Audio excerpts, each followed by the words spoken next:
प्रकारचे असतात. Positive millet, negative millet, neutral millet, सकारात्मक अनाज, नकारात्मक अनाज आणि तटस्थ अनाज. तर चला आपण हे मिलेट्स एका चॅट थ्रू समजू.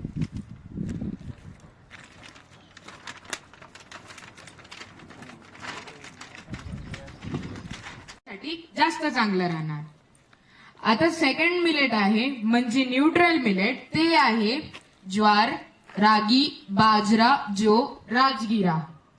तर हे जे मिलेट आहे हे आपण काही प्रमाणात खातो, कधी कधी खातो. आपण याच्या भाकरी खातो की नाही?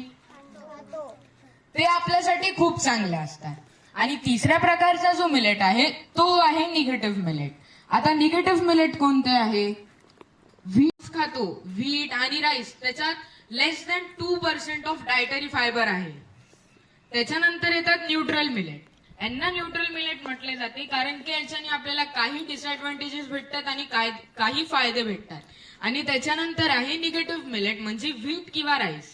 आपण रोज खातो, गहू आणि तांदूळ खात असतो ना, पोळी खातो, त्याचा भात खातो. पण ते जे म्हाताऱ्या लोकांसाठी असते ते खूप युजफुल नसते. याच्याने आपल्याला वेगळे वेगळे आजार होऊ शकतात, ज्याच्यामध्ये सगळ्यात कॉमन आहे डायबिटीज, ओबॅसिटी. तुम्ही म्हणाल आधीचे लोक तर व्हीट आणि राईस खूप खात होते, तर त्या लोकांना डिसिजेस का नाही झाले? तेव्हा त्या लोकांना डिसिजेस नाही झाले कारण की तेव्हा त्यांचं जे फिजिकल वर्क होतं ते खूप जास्त होतं. पण आता लोक काय करतात, ते व्हीट किंवा राईस खाऊन घेतात आणि बसून आपलं कॉम्प्युटरवर काम करत राहतात, ज्याच्याने त्यांच्या बॉडीचं फिजिकल वर्क होते का? त्याच्यामुळे त्यांना ओबॅसिटी होते म्हणजे मोटापा होते, डायबिटीज होते म्हणजे शुगर होते. आता जे पॉझिटिव्ह मिलेट आहे ते खूप सगळे डिसिजेस प्रिव्हेंट करू शकतात, पण त्यांचं जे प्रोडक्शन आहे ते खूप कमी आहे. तुम्ही कधी फॉक्सटेल, लिटिल, कोडो मिलेटचं नाव ऐकलंय का? का नाही ऐकलं? कारण की त्याचं जे प्रोडक्शन आहे तेच खूप कमी आहे. त्याच्या व्यतिरिक्त जर आपण व्हीट किंवा राईस पाहिलं ते आपण रोज खातो कारण की खूप जास्त आहे. जवळ 800 वर्षांआधीपासून लोकांनी व्हीट किंवा राईस उगवणं सुरू केलं. तेव्हा ते लोकांना खूप आवडले. तेव्हापासून लोक ते आतापर्यंत तेच मिलेट खात आहे. तेच जेव्हा व्हीट आणि राईसचं प्रोडक्शन वाढलं तेव्हा जे फॉक्सटेल मिलेट आहे, लिटिल मिलेट आहे, कोडो मिलेट आहे अर्थात पॉझिटिव्ह मिलेट, त्यांचं जे प्रोडक्शन आहे ते कमी झालं. तर आता आपण हे मिलेट कोणी कोणी खाल्ले पाहिजे?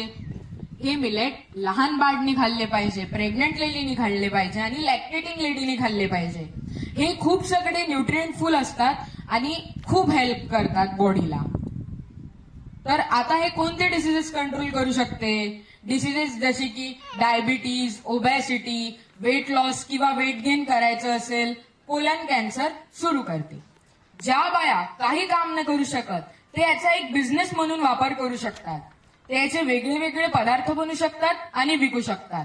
जर त्यांनी हे विकलं तर त्यांना खूप प्रॉफिट होणार कारण की याचं जे प्रोडक्शन आहे ते खूप कमी आहे आणि जी डिमांड आहे ती खूप जास्त आहे.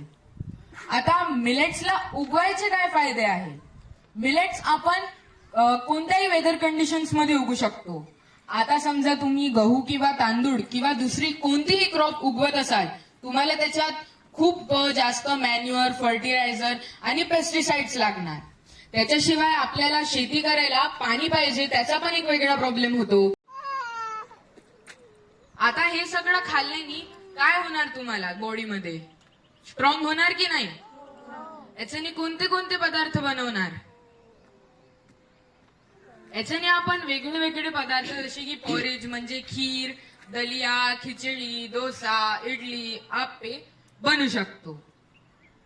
तर आता मी खूप धन्यवाद देतो मला इथे बोलायची संधी दिल्याबद्दल. आज मी तुमच्या समोर बोलू शकतो कारण की अमृता काकूंनीच मला ही आयडिया दिली आहे. धन्यवाद.